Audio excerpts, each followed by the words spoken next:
नमस्कार, मैं हूँ सुश्री शंकर विग और आप देख रहे हैं मेरे साथ अपना channel stories by Wig. Stories by Wig में मैं आपको जो स्टोरी सुनाता हूँ वो रियल स्टोरीज़ होती हैं। किसी न किसी की सेंड की हुई रियल स्टोरी होती हैं, हमारे व्हाट्सएप पे आती हैं। उसी सिलसिले में आज मैं आपको एक स्टोरी सुनाने जा रहा हूँ बॉम्बे से, महाराष्ट्र से। ये स्टोरी है एक लड़की की जो लड़की है 18-19 साल की और माता-पिता के साथ रहती है। उसकी जो बड़ी सिस्टर है, उसकी मैरिज हो चुकी है। वो करीब 30-35 साल की थी, उसकी जब मैरिज हुई है। ये 18-19 साल की है और इसका नाम है माया।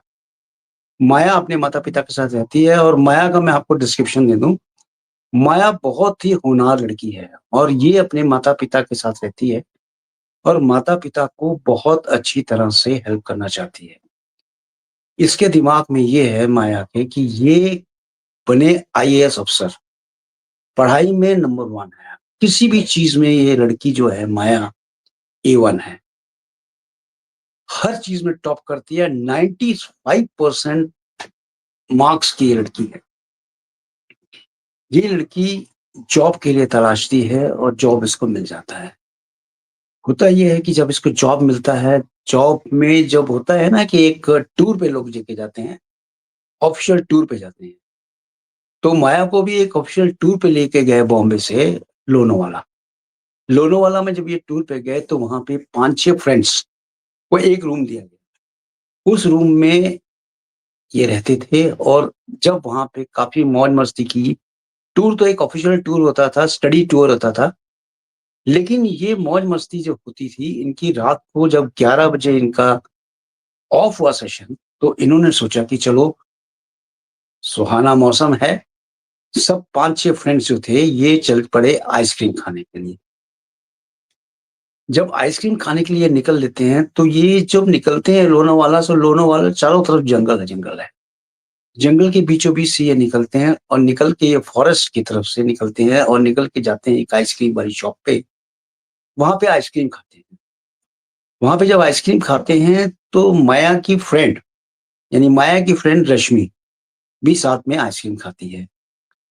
ये 2 ही लोगों ने आइसक्रीम खाई, बाकी जो 4 फ्रेंड थे किसी ने आइसक्रीम नहीं खाई। लेकिन आइसक्रीम भी कुछ इनको अटपटी सी लगी क्योंकि आइसक्रीम देखने में तो आइसक्रीम थी, आइसक्रीम पार्लर था, लेकिन कुछ अटपटा-सा इनको लगा आइसक्रीम खाने से, टेस्ट आइसक्रीम का नहीं आया मज़ेदार। फिर भी ये लोग वहाँ से खा-वा के किसी तरह से आइसक्रीम वापस आ रहे थे। वापस आते समय उसी पगडंडी से, उसी फॉरेस्ट से वापस आ रहे थे, माया चलते-चलते एक डॉल से टकराती है और डॉल से टकरा के गिर जाती है। जैसे ही गिरती है, सामने से अजय आता है, अजय भी इसी ग्रुप में है। अजय आता है, उसको उठाता है, पूछता है माया कहीं चोट तो नहीं लगी? माया कुछ बोलती नहीं है। माया एकदम से स्टिल हो जाती है। अपने हाथ में वो डॉल उठाती है, वो डॉल उठा के देखती है और एक कोने में फेंक देती है। वो डॉल का फेंकना ही उसका इस तरह था कि जब वो डॉल फेंकती है, एकदम से शांत हो जाती है। माया शांत नहीं थी, एकदम चुपचाप सी गुमसुम सी हो जाती। माया जो थी इसी तरह से अपने घर पे सब लोग आ जाते हैं अपने रूम पे। रूम पे आने के बाद माया, रश्मि जो थी उसको कुछ उल्टियाँ वगैरह भी हो रही थी। रश्मि की तबीयत ज़्यादा खराब हो गई थी। रश्मि को रेस्ट के लिए वो दूसरे रूम में लेके जाते हैं और जो अजय था, अजय ने माया को बोला तुम भी आओ। माया कुछ नहीं बोल रही थी, चुपचाप बैठी हुई थी। माया को उसने देखा कि माया नहीं आएगी उस रूम में। माया को खटिया पे बैठा के जिस एंगल में उसने बैठाया था उसी एंगल में माया बैठी रही। अजय रश्मि को लेके दूसरे कमरे में जाता है और सारे फ्रेंड्स जाते हैं, उनको उल्टी वगैरह होती है, उसको दवाइयाँ वगैरह देते हैं, उसको फर्स्ट एड दे के रश्मि की तबीयत ठीक करते हैं। रात भर वो वहाँ पे बैठे रहे। अजय को होश आया कि अरे भाई वो वहाँ पे बैठी हुई है माया, उसको तो देख के आएँ, उसके भी पैर में चोट लगी थी। माया के पास जब अजय आता है और देखता है कि अजय देख के स्तंभ ये रह जाता है कि माया उसी पोज़ीशन में बैठी है जिस पोज़ीशन में अजय छोड़ के गया था। यानी 1.5 घंटे के बाद वो लौटता है और देखता है कि माया उसी पोजीशन में बैठी हुई है, टस से मस भी नहीं हुई। उसने माया को आवाज़ लगाया, "माया तुम ठीक हो? तुम्हें दर्द तो नहीं हो रहा है?" कोई जवाब नहीं दिया उसने। उसने जब माया को टच किया तो उसका बॉडी जो था फ़ीवर से तप रहा था। उसने उसको वहाँ से उठाया, उठा के बेड पे लिटा दिया, बेड पे लिटाने के बाद उसके ऊपर चद्दर दे दी। चद्दर देने के बाद ये वहाँ से अपने रूम में चला गया और रात भर ये सोचता रहा, ये तो लड़की बहुत ही हँसमुख थी, इसको हुआ क्या? उसको कुछ समझ में नहीं आ रहा था, लेकिन फिर भी जब दूसरे दिन उनको जाने का टाइम हुआ, तो सब जाने के लिए तैयार हो गए। जब इसको बोला, "माया चलो, तुम भी चलो तैयार होके, घर की तरफ चलना है।" तो माया कुछ एकदम से कोई रिस्पॉन्स नहीं कर रही थी, जैसे उसकी बॉडी रिस्पॉन्स नहीं कर रही है और माया को पता नहीं क्या हो गया है, वो किस दुनिया में चली गई है, एकदम से सन्न रह गई है। यानी आप देखें कभी-कभी ऐसा होता है कि आदमी शून्य में चला जाता है, उसी तरह से वो शून्य में चली गई थी। उसका बॉडी अभी भी तप रहा था। जब उसको टेम्परेचर लगा के देखा गया तो 103 फीवर था। फीवर उसके बॉडी से माथे के ऊपर लगा के देखा गया, माथे पे 103 फीवर था। माया और वो जो 5-6 फ्रेंड्स थे, वो सारे लोनावाला ट्रिप से वापस आते हैं अपने घर की तरफ और अपने घर में आ जाते हैं। माया भी अपने घर चली जाती है, सब लोग अपने-अपने घर चले जाती है। रश्मि की तबीयत ठीक हो गई थी, रश्मि ओके हो गई थी और जो 4 फ्रेंड थे वो भी ओके थे। माया जब अपने घर में आती है, तो माया का एकदम से बिहेवियर डिस्ट्रैक्टेड था। माया एकदम से किसी से बात नहीं करती थी और ना ही कुछ कर रही थी। माया जैसे ही घर में आती है, आके चुपचाप अपने कमरे में चली जाती है और जाके कमरा बंद करके सो जाती है। इसके माता-पिता ने सोचा कि शायद माया जो है थक गई होगी, इसलिए वहाँ पे डिस्ट्रैक्टेड हो गई होगी, इसलिए माया को उन्होंने डिस्टर्ब नहीं किया। दूसरे दिन इनके फ्रेंड्स आए, अजय आया। अजय ने माया को बोला, "माया हम आपको लेके चलते हैं, मंदिर हम लोग जाएँगे" क्योंकि हम लोगों ने ये सोचा था कि हनुमान जी के मंदिर जाएँगे। तो पाँचों फ्रेंड और माया, ये सब लोग जाते हैं हनुमान जी के मंदिर की तरफ। लेकिन हनुमान जी के मंदिर की सीढ़ियाँ माया नहीं चढ़ती है, बाकी सारे फ्रेंड्स चढ़ गए थे। ये जैसे ही सीढ़ी पे पैर रखती है, इसका पता नहीं क्या इसको होता है, ये सीढ़ी से पैर अपना नीचे कर देती है। सारे फ्रेंड्स चले जाते हैं, हनुमान जी के दर्शन करके वापस आते हैं। अजय इसके साथ ही बैठा हुआ था। अजय इसको बहुत फ़ोर्स कर रहा था, "चलो हनुमान जी के दर्शन कर लो। ये हनुमान जी से हम लोगों ने किया था, विनती की थी कि हम सब ठीक-ठाक आ जाएँगे, तो हम आपके दर्शन करेंगे।" ऐसा कहते हुए उसको ले जाने की कोशिश की, लेकिन ये सीढ़ियों के ऊपर चढ़ ही नहीं रही थी। तो अजय जब वो लोग वापस आ गए, इनके 4 फ्रेंड जो गए हुए थे वापस आ गए, तो अजय ने बोला कि रुको मैं आता हूँ, मैं भी होके आता हूँ पंडित से मिलके। पंडित जी से मिलने गया और पंडित जी जो हनुमान जी के पुजारी थे उनसे बोला ऐसी-ऐसी बात है। वो नीचे की तरफ आते हैं, क्योंकि आके ऊपर से ही देखते हैं कि माया वहाँ बैठी हुई है, लेकिन माया आने का नाम ही नहीं ले रही है। हनुमान जी के मंदिर में प्रवेश करते ही कोई ऊपरी शक्ति अगर होती है वो नहीं जाती है, क्योंकि हनुमान जी का ऐसा रुद्र रूप होता है कि कोई भी ऊपरी शक्ति होगी वो नहीं जाएगी। इसके ऊपर कुछ ऊपरी शक्ति का कुछ एहसास होने लगा लोगों को और वो इसको मान भी गए थे कि शायद इसके ऊपर कोई ऊपरी शक्ति आ गई है।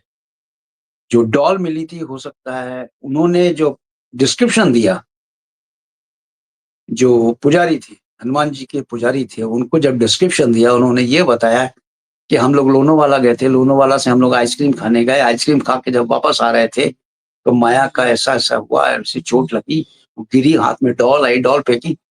पंडित जी ने कहा रुको, तो वो उन्होंने अपने मंत्र शक्ति से देखते रहे और देख के बोला कि इसके ऊपर किसी ने ब्लैक मैजिक किया।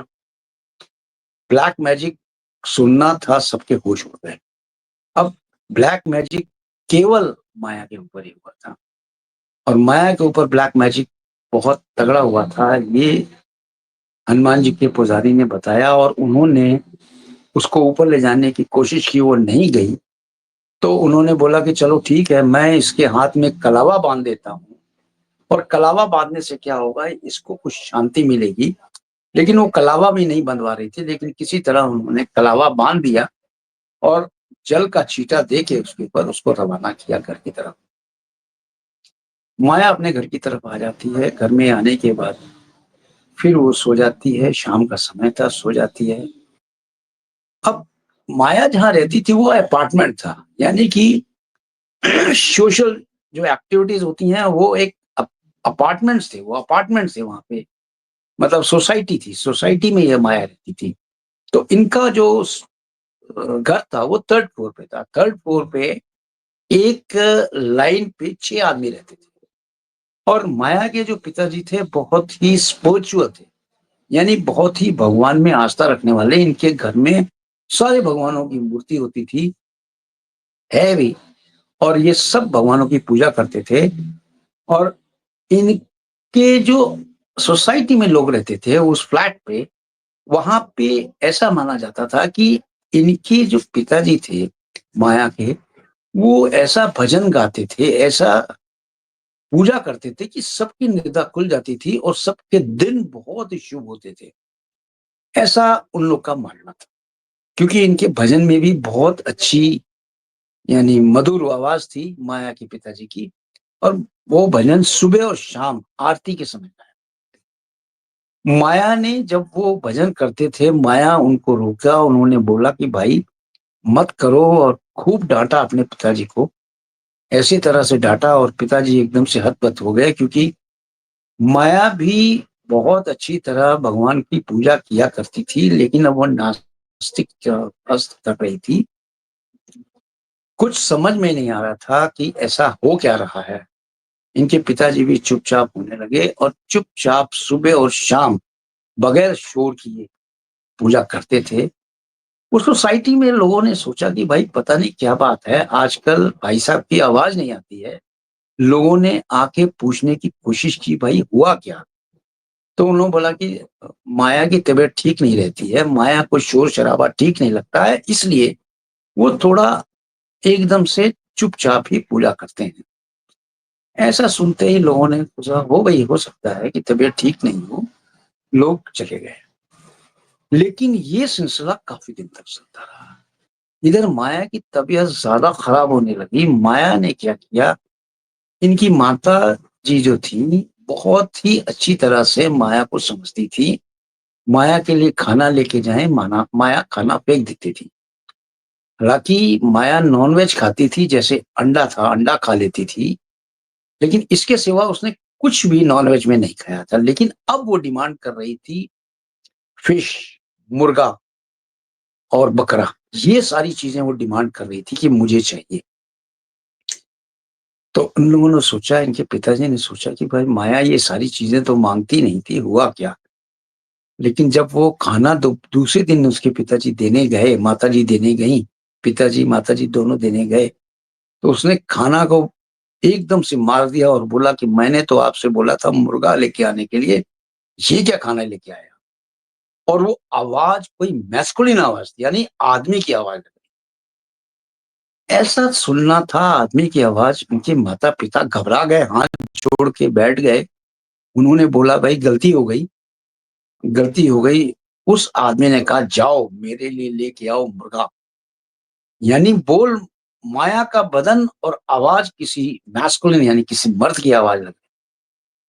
दोनों घबरा जाते हैं, घबराने के बाद आपस में डिस्कस करते हैं। माया अपना दरवाज़ा बंद कर लेती है। माया अपना दरवाज़ा बंद करके खाने का इंतज़ार कर रही थी, लेकिन खाना नहीं आता है। माया की जो माँ थी, वो चुपके से देखने जाती है कि माया असल में रह तो गई बेटी, वो भूखा नहीं देख सकती थी अपनी बेटी को, तो देखने गई उसकी बेटी कर क्या रही है। जैसे ही दरवाज़ा खोल के इसकी माँ ने देखा, तो देखा क्या, देखिए माया को जो था अ, छिपकली से और भी कई कछुए, मतलब हर इंसेक्ट से बहुत डर लगता था। लेकिन जब इन्होंने दरवाज़ा खोला तो देखती क्या है कि सामने की दीवार पे एक छिपकली बैठी हुई है, और छिपकली को इस माया ने अपने हाथ से पकड़ लिया और पकड़ के सीधे अपने मुँह में डाल दिया। इसकी माँ ने ये देखा तो उसकी आँखों के सामने चक्कर आ गए और वो भागी-भागी अपने माया के पिताजी को बोलने गई कि भाई ऐसा-ऐसा चीज़ मैंने देखा है। तो माया के पिताजी को भी विश्वास नहीं हुआ, वो भी दौड़े-दौड़े कमरे में आए और कमरे में आके जैसे ही कमरे में अंदर आते हैं, तो आते ही माया घूम के कहती है, "ले आई बुला के? हाँ, बोलो क्या देखना है? खाना तो तुम लाए नहीं?" माया बोल रही, "खाना तो तुम लाए नहीं, मुझे मांस खाना था, मैंने खा लिया।" इसके पिताजी पूछते हैं, "भाई तुमने क्या खाया?" तो वो जो माया थी वो अपनी माँ की तरफ देख के बोलती है, "इससे ही पूछ लो क्या खाया मैंने।"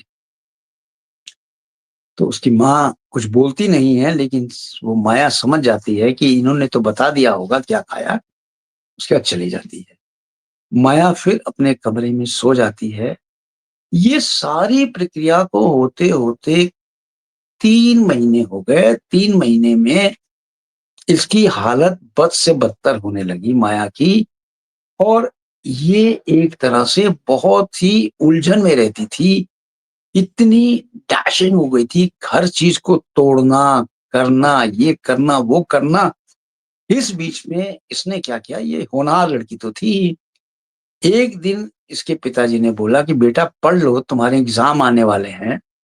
माया ने कहा, हाँ, बिल्कुल पढ़ेंगे। ये सारी किताबें लेके गई अपने रसोई कमरे में और रसोई में गैस जला के एक-एक किताब को जला के राख कर दिया।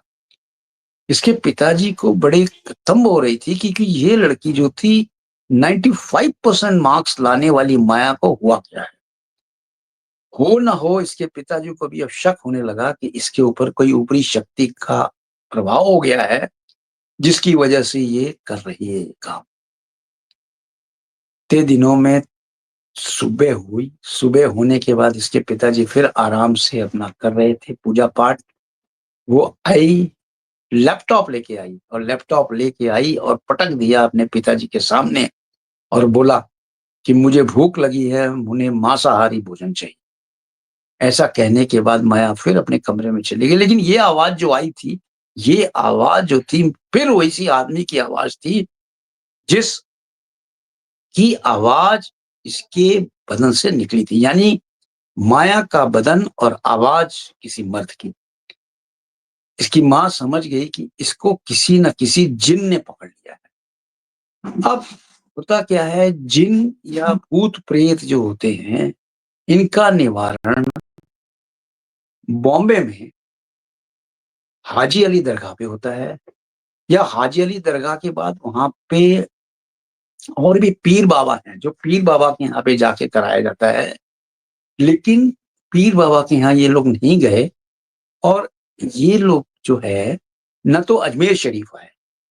इन्होंने किसी एक पीर बाबा के ही जो पीर थे, उनसे बात की और उसको माया के बारे में पूरी स्टोरी बताई कि माया क्या कर रही है, किस दौर से गुज़र रही है। उसका जो आदमी था उसने ये बोला कि भाई देखो वो उसको या तो लेके आओ और अगर आप लेके नहीं आ सकते हैं तो उसका कुछ कपड़ा लाओ या उसकी कोई फ़ोटो लाओ, जिससे मैं ये बता सकूँ कि उस माया के ऊपर कुछ है या नहीं है, ऐसे तो हम नहीं बता पाए। उस पीर बाबा के पास माया की लोग फ़ोटो लेके गए। अब जो पीर बाबा थे, वो माया जो वहाँ बाबा कहते हैं उसको, पीर पे रहते हैं वो। उसने जो बताया, उसने बोला भई इसको तो हाजी अली दरगाह पे ले जाना पड़ेगा। वहाँ पे जो है ये अपना अर्ज़ा करे, अर्ज़ात करे ताकि इसको जिन से छुटकारा मिले। इसके ऊपर बहुत ही भयंकर किसी ने जिन छोड़ रखा है और जिन ही नहीं, इसके ऊपर तो पूरी फैमिली है। यानी बहुत सारे जिन हैं, बहुत सारे लोग हैं इसके ऊपर। माया के ऊपर अकेले ही एक जिन नहीं है और ये किसी ने बहुत ही शक्तिशाली ब्लैक मैजिक किया हुआ। अब ब्लैक मैजिक कहना का मतलब था कि इसके तो होश उड़ गए। अब ऐसा कहने के बाद वो वहाँ से बोले कि हम आपको कुछ इत्र दे रहे हैं, 2 बोतलें देते हैं और हम जा रहे हैं 2 हफ्ते के लिए बाहर। उसके बाद आप उसको लेके हमारे यहाँ आ सकते हैं। तब तक आप उसको अगर वो एग्रेसिव होती है यानी तोड़-फोड़ करती है तो ये जो हम आपको दे रहे हैं जल बोतल में, ये उसके ऊपर छींटा दे देना ताकि वो शांत हो जाए। अब उनको तो ये समझ में आ गया कि छींटा दे देना, वो लेके आ गए घर की तरफ। लेकिन जब घर की तरफ लेके आ रहे थे, तो आके उन्होंने घर पे वो रख दिया और एक घर में कोने में रख दिया यानी मंदिर में, वो जल। इतनी देर में जो माया थी, माया को उन्होंने बोला कि भाई कल हमें शादी में जाना है गाँव में, आप चलोगी? उसने बोला हाँ, चलेंगे। यानी नॉर्मल सी हो गई थी उसने, कभी नॉर्मल हो जाती है, कभी एब्नॉर्मल सी हो जाती है। उसको लेके सब जाते हैं शादी में। वो शादी में जाती है और शादी में भी जाके वहाँ पे भी बड़ी शांत रहती है। सब लोग पूछते हैं कि भाई इसकी तबीयत तो ठीक है। जब उसको देखा जाता है तो 103 फ़ीवर होता है, उसका माथा एकदम से जल रहा होता है और पूरा बदन जो है ठंडा होता है। यानी केवल फ़ोरहेड यानी फ़ोरहेड के ऊपर ही उसका 103 फ़ीवर होता है, बाकी पूरा बदन ठंडा होता है। ऐसा तो उसी समय होता है जब किसी के ऊपर कोई ऊपरी शक्ति का विराजमान होती है। ऐसा प्रतीत हुआ और जब ये उन्होंने उसको बताया कि भाई तुम यहाँ पे शादी में आई हुई हो, तुम्हें लोग देख रहे हैं, तुम थोड़ा-सा शांत रहो। वो शांत होने की बजाय एकदम शांत थी, आँखें बंद करके चुपचाप बैठी थी, ना कुछ खा रही थी, ना कुछ पी रही थी। माता-पिता ने जल्दी से वो शादी अटेंड की और शादी अटेंड करने के लिए करके घर की तरफ रवाना हो गए। वो शादी में भी इसलिए गए क्योंकि वहाँ पे जाना उनका इसलिए ज़रूरी पड़ गया क्योंकि वो शादी उनके नियरेस्ट और डियरेस्ट की थी। इसलिए माया को भी लेके गए और माया भी गई, आके फिर वो लोग वापस घर की तरफ आ गए। घर में जैसे ही माया आती है, आने के बाद फिर एग्रेसिव हो जाती है और इतना एग्रेसिव होती है, हर चीज़ तोड़-फोड़, किचन में जाके ये तोड़, वो तोड़, अपने घर में जो भी सामान था तोड़-फोड़। इतनी देर में वो जो माया के पिताजी थे, उन्होंने बोला कि भाई हम जो वहाँ से लेके आए हैं जल, इसके ऊपर जल डालते हैं। माया के पिताजी ने वो जल लिया और जैसे ही उसके ऊपर डाला, ये बहुत तेज़ी से तिलमिलाई और चिल्लाई और चिल्लाने के बाद छोड़ दो मुझे, छोड़ दो, मत करो, ऐसा मत करो। ऐसा करते ही वो एकदम से शांत हो गई, शांत होके सो गई और बेहोश हो गई। जब इनके पिताजी ने देखा कि वो पूरे इसके बदन में जहाँ-जहाँ उसके छींटे पड़े थे, वो एकदम से चकत्ते से हो गया और ऐसा लग रहा था जैसे कि वो तेजाब हो, जल नहीं होके तेजाब। यानी जगह-जगह से वो जल चुकी थी। अब उन्होंने फ़ोन करके उन जो पीर बाबा थे उनको बताया भई ऐसी-ऐसी बात है। उसने कहा भाई ठीक है, आप जहाँ-जहाँ उनको ऐसा हुआ है, आप उसकी फ़ोटो हमें भेजिएगा, फिर मैं आपको बताऊँगा कि क्या है, क्या नहीं है। उन्होंने उसकी फ़ोटो वहाँ से खी सुबह तक उस आराम से सो रही थी, उसकी फ़ोटो खींची, खींचने के बाद उनको भेजा और उसने दूसरे दिन बताया कि भाई इसके ऊपर बहुत ही बुरी तरीके से किसी ने ब्लैक मैजिक किया हुआ है और ये ब्लैक मैजिक जो है, मारन क्रिया की ब्लैक मैजिक है। मारन क्रिया भी एक होती है जिससे आदमी जो है सुसाइडल टेंडेंसी आ जाती है। इससे बीच में वो क्या करती थी माया, कभी तो अपना हाथ काट लेती थी, कभी अपने गर्दन पे छुरी चला देती थी, कभी अपने गालों पे छुरी चला देती थी, यानी छुरी चला के खून निकाल देती थी। इसके माता-पिताजी बहुत परेशान थे। उसने पूछा, पीर बाबा जो थे उसने पूछा, "भई ऐसा करती है?" उन्होंने बोला, "हाँ, करती है।" तब उन्होंने बोला, "भई इसके ऊपर किसी ने बहुत बुरी तरीके से मारण क्रिया कराई हुई है।" और मारण क्रिया जो होती है, ये ऐसी क्रिया है, इससे इंसान को अपने को सुसाइडल टेंडेंसी आती है और अपने को खत्म करने की इच्छा होती है। अब फ़कीर जो थे, हाजी अला हाजी अला दरगाह वाले फ़कीर थे, उन्होंने ये राय दी। अब उन्होंने फ़कीर ने ये सोचा, बता दिया था कि भई ऐसी-ऐसी बातें हैं, लेकिन फ़कीर ने ये बोला कि कि जब तक नहीं आएँगी तब तक कुछ नहीं हो पाएगा। अब फ़कीर की बात तो रह गई दूर, लेकिन इनके दूर के रिश्तेदार, अब ये जो यहाँ पे थी मैं बताना चाहूँगा, जब यहाँ पे ये लड़की बेहोश हो गई थी, जब तीसरे दिन ये होश आता है, ये उठती है तो अपनी माँ से कहती है कि माँ, मुझे ब्रश दो, मैं ब्रश करूँगी, मैं नहाऊँगी। यानी 4 महीने से ये नहाई नहीं थी, ये 4 महीने से कार्यक्रम चल रहा था। न तो वो नहाई थी, उसके पूरे बदन से ऐसी बदबू आ रही थी जैसे पता नहीं क्या, ना कपड़े बदलती थी। माँ से इसने ब्रश माँगा है, ब्रश किया है, नहाई-धोई है, अच्छी तरह से साबुन लगा के नहाई-धोई है।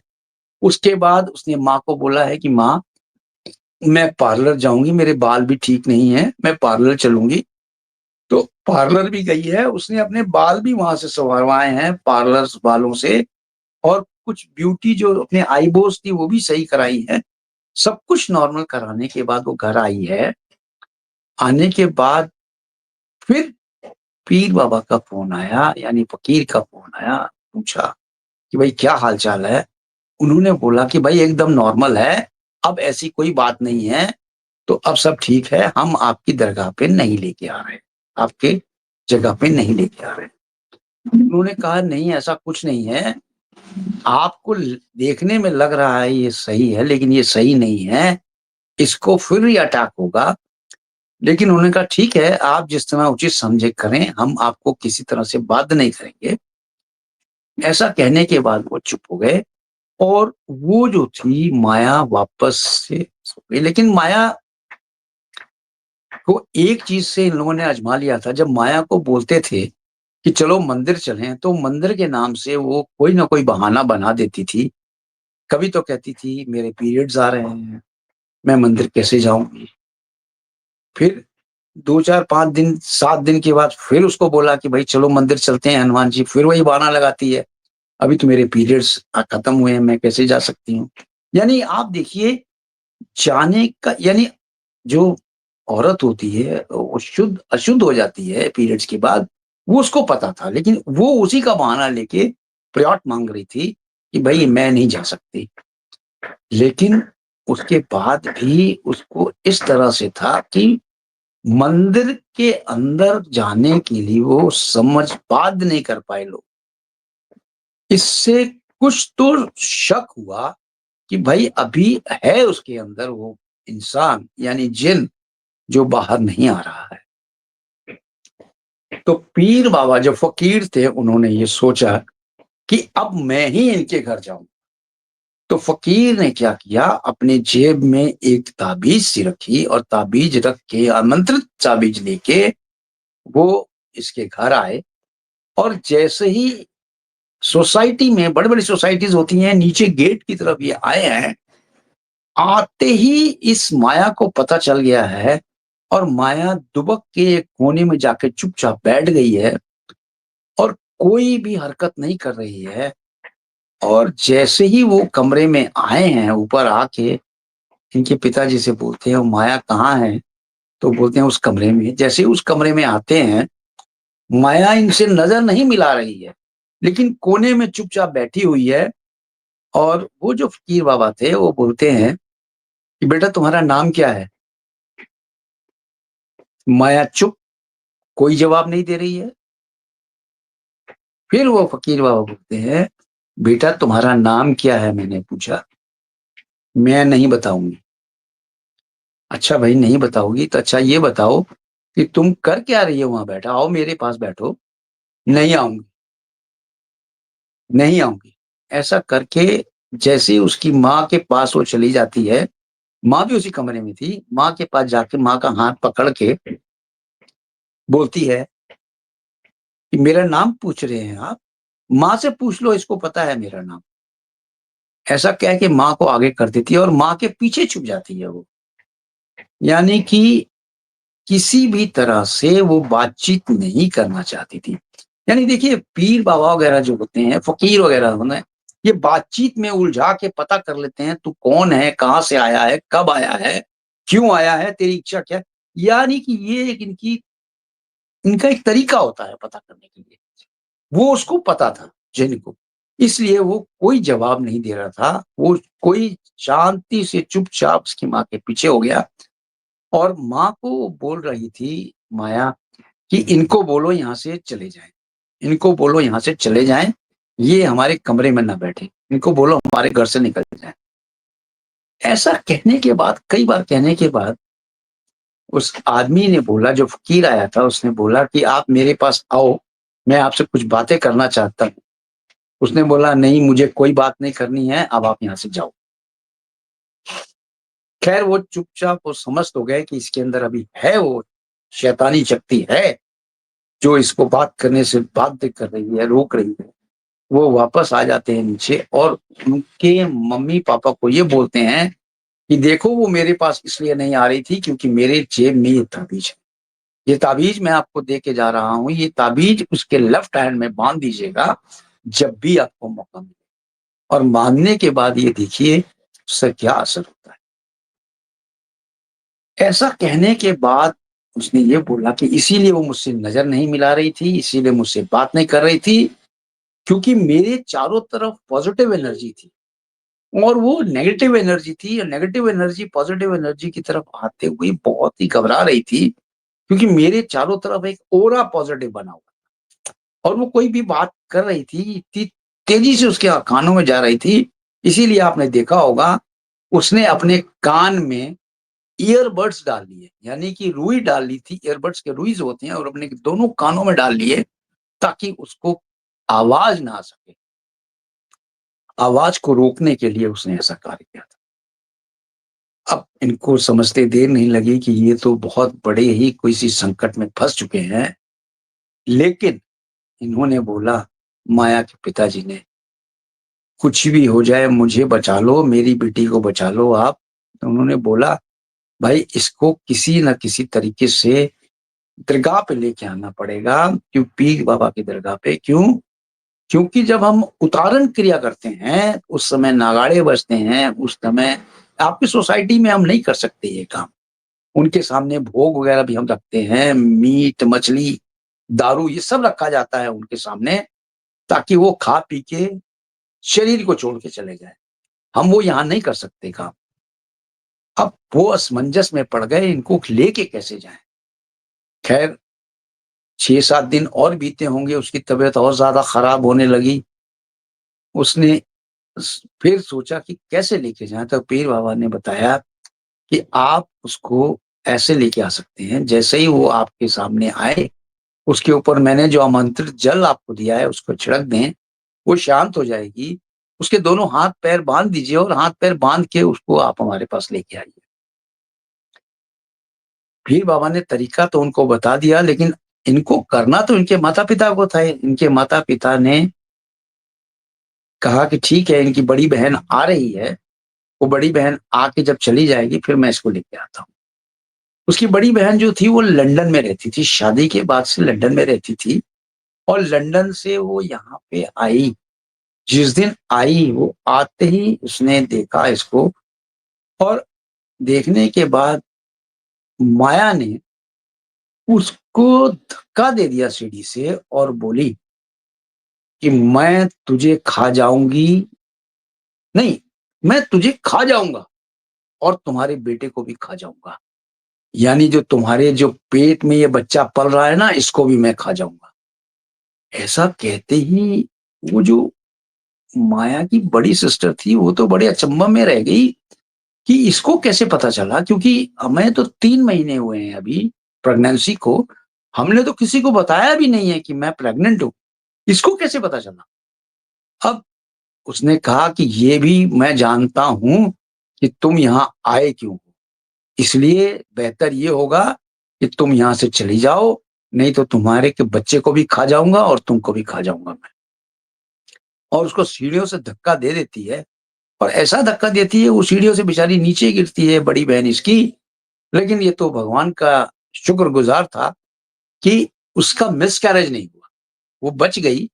लेकिन जो उसके हाथ पेट पे जो फेरा था उसने, यानी माया ने, वो आज भी उसको याद था। उसने उसकी माँ ने बोला, माया की माँ ने बोला कि भाई ऐसा है, आप लोग चले जाओ यहाँ से क्योंकि ये अभी अपने होश-हवास में नहीं है कुछ अनसंड भी कर सकती है और अब बड़े किस्मत से बच्चा होने वाला है, तो आप लोग चले जाओ यहाँ से, मैं आपसे गुज़ारिश करती हूँ। उसकी जो बड़ी बहन थी दूसरे दिन ही वहाँ से वापस हो गई। लेकिन ये सारी प्रक्रिया के पीछे जो सब लोग थे वो हैरान थे कि इसको कैसे पता चला, जबकि किसी को उसने बताया ही नहीं था, वो सरप्राइज़ देने वाली थी सबको। इतना बड़ा कांड होने के बाद जब चली गई वो, उसके बाद इसको थर्ड डे इसके ऊपर आमंत्रित जल डाला और जल डालने के बाद उसको शांत करके इसके हाथ-पैर बाँध के फ़कीर के पास लेके गए। जब फ़कीर के पास इसको लेके गए, वहाँ पे उतारन क्रिया हुई। उतारन क्रिया में इससे पूछा गया इसको, "भई तुम कौन हो? कहाँ से आए हो? क्यों आए हो? किसने तुमको छोड़ा है? और इसके ऊपर किसने किया है ये ब्लैक मैजिक?" अब वो सारा कुछ बताए, इससे पहले ही पीर बाबा ने कहा, "मुझे सब पता है, किसने किया है और क्यों किया है।" उसने बोला, "अगर तुम्हें पता है तो तुम ही कर लो ना, मुझे यहाँ से तुम नहीं भगा सकते क्योंकि अब मैं माया को नहीं छोड़ने वाला हूँ। माया को मार के मैं इसकी रूह को लेके जाऊँगा।" उस जिन ने बोला। पीर बाबा घबरा गए, उन्होंने बोला, "कोई बात नहीं, तुम अगर ऐसा कहते हो, तो मुझे सब पता है कि तुम्हारी दवा भी क्या है। तुम्हारी दारू-दवा मैं करता हूँ और तुम्हें मैं सही करता हूँ।" उसने फिर माया के माता और पिता को बुलाया और माया के पिता और माता को ये बात बताई कि आपके घर में से ही किसी ने इसके ऊपर ब्लैक मैजिक किया हुआ है और ब्लैक मैजिक जो किया है, वो बहुत ही खतरनाक ब्लैक मैजिक है। ऐसा खतरनाक ब्लैक मैजिक है कि आपके वंश खत्म करने की ब्लैक मैजिक है। यानी आपसे कोई वो जलता है, जिसने ये ब्लैक मैजिक किया है और यहाँ तक ब्लैक मैजिक किया हुआ है मारन क्रिया वाला। मारन क्रिया में क्या होता है कि इंसान अपने बदन में कट लगाता है, अपने को सुसाइड करने की कोशिश करता है, अपने को मरने की कोशिश करता है। अब समझ में आ गया तो उसने बोला कि मैं बताता हूँ, जो माया के पिताजी थे उनको बोला कि माया की बुआ ने ये कार्य किया है, यानी कि जो माया के पिताजी थे उसकी बहन ने ये कार्य किया है। अब इनके तो होश उड़ गए क्योंकि वो बहन इतनी अच्छी थी, इतनी सोबर थी, उसकी भी एक लड़की थी, वो भी 18-19 साल की थी। दोनों ही एक तरह से माया तो पढ़ने में A1 थी, 95% मार्क लेके आती थी, लेकिन वो लड़की बिल्कुल मार्क्स पढ़ने में नहीं लेके आती थी। उसके कुछ मार्क्स भी बढ़िया नहीं थे और वो अच्छी तरह लगती भी नहीं थी देखने में। तब एक दिन की बात है, होता नहीं है कि फैमिली में लोग कहते हैं कि देखो माया को देखो, कितनी अच्छी लड़की है, कितनी होनहार लड़की है, कितना बढ़िया करती है, 95% मार्क लेके आती है और एक तुम्हारी लड़की है, कुछ नहीं करती है, फिसड्डी है, ना पढ़ाई में, ना खुशी में, ना ब्यूटी में, कुछ नहीं है। ये उसकी माँ को बहुत ज़्यादा लगा। यानी कि जो बुआ थी उसकी वो बेटी के लिए बोला गया तो उसको बहुत ज़्यादा लगा।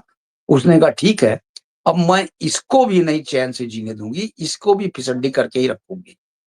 तो माया की जो बुआ थी उसने ये कार्य कराया था और किसी ऐसे पंडित से कराया था और उसने बोला पीर बाबा से इसने बोला पीर बाबा ने कि अभी भी वो करा रही है, वो बाज नहीं आ रही है। तब वो आए इसके माया के माता-पिता आए और उसको हाथ जोड़ के बोले, "भाई तुमको जितने पैसे चाहिए, जो कुछ चाहिए ले लो। तुमने ऐसा कार्य क्यों किया ये मुझे बता दो।" तो माया जो उसकी बुआ थी वो बोलती है कि हम आपकी बेटी से जलते थे, आपकी पूरे परिवार से जलते हैं और अब भी मैं नहीं छोड़ूँगी। क्यों? क्योंकि आप लोगों ने हमारे बेटी को और हमें कहीं का नहीं छोड़ा है। हमें पूरी दुनिया धिक्कारती है और जब भी कोई चीज़ होती है वो आपकी बेटी का उदाहरण देते हैं कि ये देखो कितनी अच्छी है और एक तुम्हारी बेटी है। माया का पिताजी ने जब ये बात सुनी वो रोने लगे और उससे अपनी बेटी की भीख माँगने लगे कि आप उसको छोड़ दो, आपको जो कुछ चाहिए मेरे से ले लो, लेकिन उसकी ज़िंदगी बख्श दो। उसने बोला नहीं मैं उसकी ज़िंदगी नहीं बख्शूँगी क्योंकि मैंने भी बहुत कुछ सुना है और मेरी जो इज़्ज़त का फ़ालूदा हुआ है, उसका मैं बदला लूँ। तो उसने कुछ नहीं हुआ, उसके हाथ-पैर भी कुछ नहीं हुआ, वो वापस आ गए। पीर बाबा को आके सारी कहानी उसने बताई। पीर बाबा ने ये बोला, फ़कीर ने, कि भाई ऐसा है, मैं इस मारण क्रिया को और इस क्रिया को यहीं पे रोक देता हूँ, लेकिन ये आपको एक शर्त मेरी माननी पड़ेगी, आप माया की शादी नहीं कराओगे। तब तो मैं ये कार्य करूँगा, अन्यथा ये नहीं हो पाएगा और जो इसके ऊपर जिन है, वो जिन जाएगा नहीं, वो जिन इसको तंग नहीं करेगा, लेकिन रहेगा इसके साथ। माया के पिताजी ने बोला कि आपको जो करना है फ़कीर बाबा जी करो, मेरी बेटी की ज़िंदगी को बख्शो, मेरी बेटी की ज़िंदगी को सुचारू रूप से कराओ। बहुत कुछ किया उन्होंने, करने के बाद 6 महीने, 8 महीने, साल भर भी लग सकता है, इस भूत को, इस प्रेत को, इस जिन्न को यहाँ से भगाने के लिए, लेकिन ये जिन्न धीरे-धीरे जाएगा, तब तक आप इसकी शादी नहीं करोगे। उसने ये कार्य कर दिया, पीर बाबा ने, और ये कार्य आज इस चीज़ को 2 साल हो गए हैं, आज वो माया बिल्कुल स्वस्थ है और वो जो जिन्न था, जो उसने प्रण लिया था कि मैं इसको नहीं छोड़ के जाऊँगा, क्योंकि इसको मैं अर्धांगिनी बनाऊँगा, ये मुझे बहुत खूबसूरत लगती है, इसके साथ मैं शादी करूँगा। वो जिन्न जो था अभी धीरे-धीरे इसको छोड़ के चला गया और अब माया जो थी एकदम से नॉर्मल ज़िंदगी जी रही थी।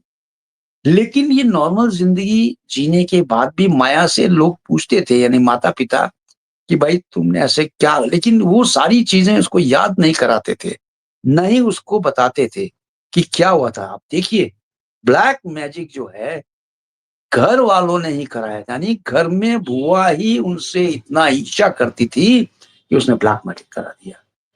तो इस तरह से ब्लैक मैजिक जो है बहुत कारगर होता है, अगर कोई किसी के ऊपर कराए, तो ब्लैक मैजिक जो है, ये बहुत ही गलत चीज़ है। इस ब्लैक मैजिक से बचने के लिए कोई उपाय नहीं है। आप अपना स्वस्थ रहें, मस्त रहें और किसी से ईर्ष्या ना करें। यही स्टोरीज़ बाय विग में मैं आपको बताना चाहता हूँ। आज की स्टोरी इतनी है। आप अपना ख़्याल रखें, अपने परिवार का ख़्याल रखें और इस स्टोरी से क्या आपको शिक्षा मिली है, उसके बारे में आप बताइएगा। कमेंट बॉक्स में ज़रूर कमेंट करिएगा, ये स्टोरी आपको कैसी लगी। तब तक के लिए जय हिंद, जय भारत।